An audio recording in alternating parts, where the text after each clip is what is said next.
Alrighty, everyone.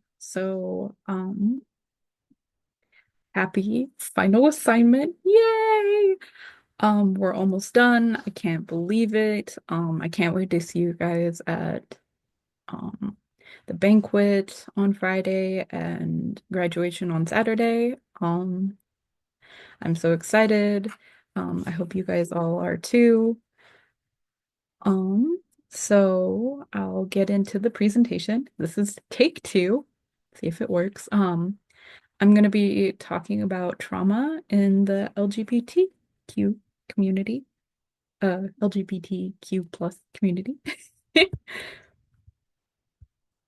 Um, so, first I want to talk about the stressors experienced, and I'm going to read from our textbook.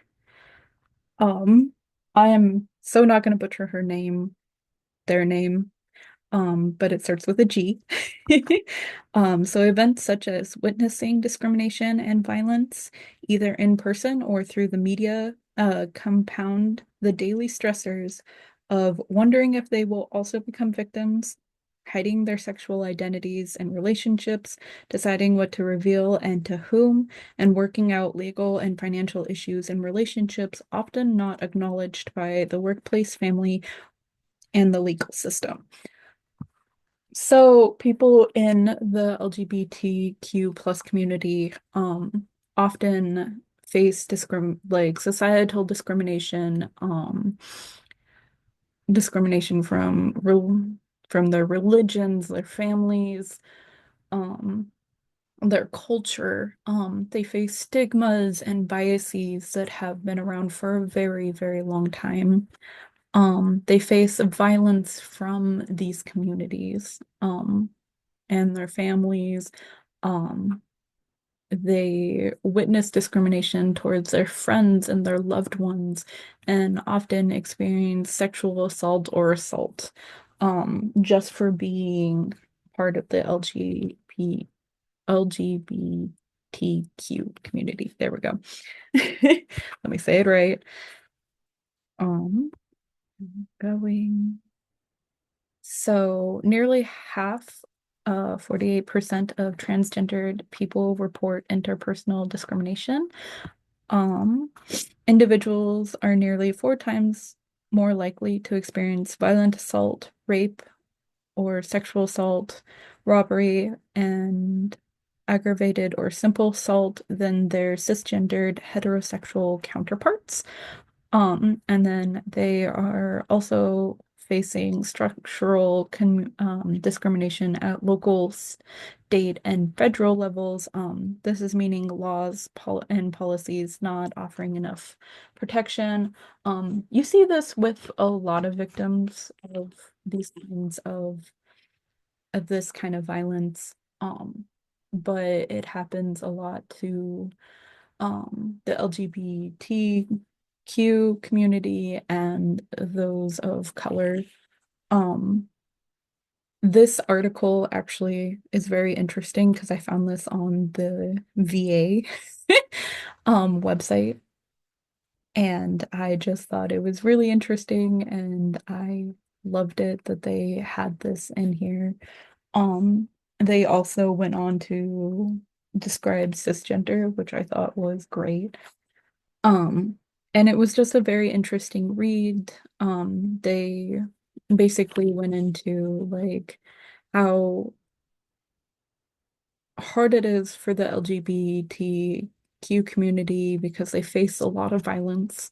And they face having PTSD symptoms like those who come out of the military, and they even basically said that it's on par with those who do come out of the military. So symptoms, you've got depression, anxiety, PTSD, substance abuse, abuse, hypervigilance, avoidance. There are times where um, the PTSD symptoms, nightmares, um, flashbacks, it's all there. And it's things you would normally see, especially in cases of trauma victims, um, and what they've experienced and stuff like that. One thing I did want to talk about is internalization. Um, this is coming from where they're not being able to be who they are, and they internalize who they are. So there's a lot of self-hate, there's shame, there's anxiety, self-destructive behavior, substance abuse. Um, they know for a fact that their families won't accept them, that their community won't accept them, that their culture or religion will not accept them, and they internalize being gay or lesbian or transgender, and it's being in the closet, as they say, and it can cause irreparable damage to one's psyche because they're scared of the reactions they will get from the people that they love or that they look up to. Um, and I think it is sad that they feel like they have to hide, and it can come out in violent tendencies or where they distance themselves from others because they're afraid that people will see them for who they really are. Um, so secondhand trauma, um, they can get it from friends, they can get it from their community, they can get it from the news. A couple of them are like the Pulse club in Orlando, the Club Q in Colorado, the HIV AIDS epidemic, which was coined the gay epidemic, where people had a stigma against gay people because, oh, you're going to give me HIV and AIDS, and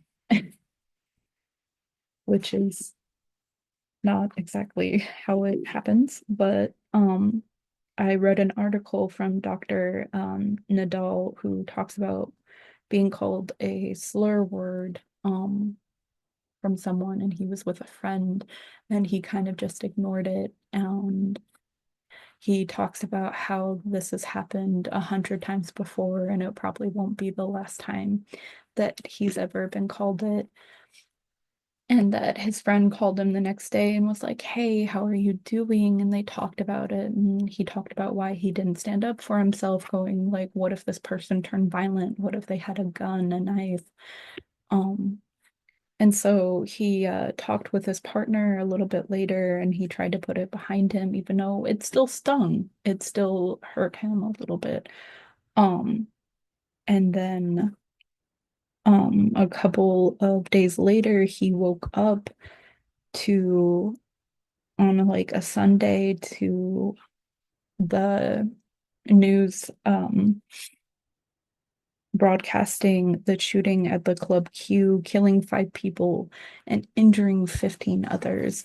And he goes, what ran through my head was like, me and my husband go to the club, like gay clubs. Like, this could have been us. This could have been me if I stood up to the guy. Um, who like called me the slur word. He could have had a knife. He could have hurt us because I stood up for myself. And a lot of the LGBTQ community face this kind of discrimination and violence on a regular daily basis.